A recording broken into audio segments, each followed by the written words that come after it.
আসসালামু আলাইকুম ওয়া রাহমাতুল্লাহ। সো বাংলাদেশের রাজনীতিতে একটা কথা বেশ মানে এটা সবসময় হয়, ঠিক আছে?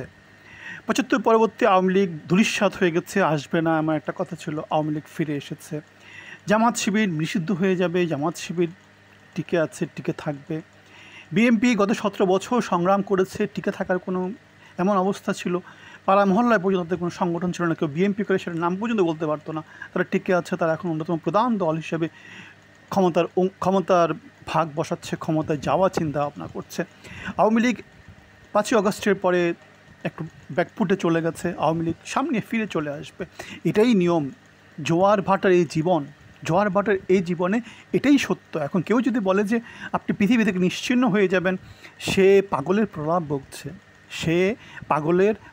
বকছে। কেউ যদি বলে যে আওয়ামী লীগ থাকবে না, সে পাগলের প্রলাপ বকছে। ৬ কোটি মানুষ যেই দলকে সাপোর্ট করে, 6 কোটি মানুষ মনে প্রাণে যে বাংলাদেশকে সাপোর্ট করে, 6 কোটি মানুষ যে বাংলাদেশের স্বাধীনতাকে সাপোর্ট করে, বাংলাদেশের স্বাধীনতা সংগ্রামের অগ্রনায়কদেরকে অস্বীকার করে বাংলাদেশে অন্য কিছুর কথা যদি কেউ বলে, সে পুরা পাগল। সেই পাগলদের প্রলাপ আমরা না শুনি। সেনাপ্রধান যে কথা বলেছে ইনক্লুশন, সেটাই হচ্ছে যুক্তিযুক্ত পথ। এখন কেউ যদি অন্য কিছু বলে থাকে, বুঝতে হবে যে সে ঘোলা পানিতে মাছ শিকার করছে, সে ঘোলা পানির মাছ এজেন্ডা নিয়ে সে আছে, এবং তারা অসৎ উদ্দেশ্য নিয়ে তাদের কথাবার্তাগুলো, তাদের এজেন্ডাগুলো কী করছে, বাস্তবায়ন করার অসৎ কার্যক্রম হাতে নিয়ে তারা এগিয়ে যাচ্ছে। তাদেরকে না বলতে হবে, তাদেরকে দূর দূর করে সমাজ থেকে বিতাড়িত করতে হবে। এবং তাদের বিতাড়িত, যেমন ১৭ বছরের যে বিএনপি, যাদেরকে আমরা ঈদের পরে অনেক কিছু বলি, বালুর ট্রাকের কথা বলি, অনেক কিছু বলি, তারা এখন ক্ষমতায় যাওয়ার চিন্তা ভাবনা করছে। সো আওয়ামী লীগ এখন ব্যাকফুটে, ঠিক আছে, আওয়ামী লীগ ব্যাকফুটে। কিন্তু ৫ই আগস্টের আগে এবং পরের সিচুয়েশানটা চিন্তা করে দেখলে কি হয়, আকাশ এবং পাতাল। সো এরকম আরেকটা 5ই আগস্ট যে কোনো সময় হয়ে যেতে পারে, পৃথিবীর ইতিহাসে এগুলোই বাস্তব, পৃথিবীর ইতিহাসে এগুলোই সত্য।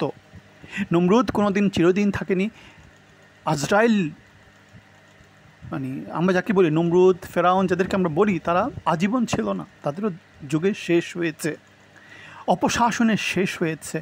আওয়ামী লীগের অপশাসনের শেষ হয়েছে, নতুন একটা অপশাসন শুরু হবে। সেটা হয়তো কন্টিনিউ করবে, কিন্তু কতদিন কন্টিনিউ করবে সেটা আমরা জানি না। সেটা যে কোনো সময় কী হয়ে যেতে পারে, শেষ হয়ে যেতে পারে। এবং সেটা কারা করবে, সেটা মজলুমরা করবে। এখন কারা মজলুম, এখন যারা মজলুম তারাই কী হয়ে যাবে, তারাই রাইজ করবে, তারাই শাইন করবে, রাইজ এবং শাইন। বিএনপি রাইজ করেছে, সংগ্রাম করেছে 17 বছর, বিএনপি এখন শাইন করছে। আওয়ামী লীগ সংগ্রাম করবে, আওয়ামী লীগ শাইন করবে। আওয়ামী লীগের সংগ্রাম হচ্ছে কি, সংগ্রামের ইতিহাস। আওয়ামী লীগের যে দীর্ঘ ইতিহাস আছে, তাদের ইতিহাস তো বিশাল পুরনো ইতিহাস, ৭৫-৮০ বছর পুরনো ইতিহাস। সুতরাং সেই ইতিহাসের সংগ্রামের ইতিহাস। সুতরাং সেখানে কেউ যদি বলে পাগলের সুখ মনে মনে, তারা নিজেরাই পাগল, ঠিক আছে, তারা নিজেরাই পাগল। পাগলদেরকে আমাদের না বলতে হবে। বাংলাদেশ মধ্যপন্থার রাজনীতিতে থাকুক, বাংলাদেশ সবাইকে নিয়ে চলার পথে হাঁটুক, সেটাই আমাদের চাওয়া, সেটাই বাংলাদেশের চাওয়া, সেটাই উন্নত বাংলাদেশের চাওয়া। বাংলাদেশকে যদি আমরা সেই গর্তে রেখে যেতে চাই, বাংলাদেশকে যদি সেই অন্ধকারে রাখতে চাই, তাহলে আমাদের সেই বিভাজনের পথে হাঁটতে হবে। উন্নয়নের পথে বাংলাদেশ হাঁটবে না, স্থিতিশীলতার পথে বাংলাদেশ হাঁটবে না, বাংলাদেশ অস্থিতিশীলতার পথেই হাঁটবে। যারা এই যে কথাগুলো বলছে আওয়ামী লীগ নিশ্চিহ্ন হয়ে যাবে, তারা অস্থিতিশীল বাংলাদেশ দেখতে চায়, তারা স্থিতিশীল বাংলাদেশের পক্ষে না।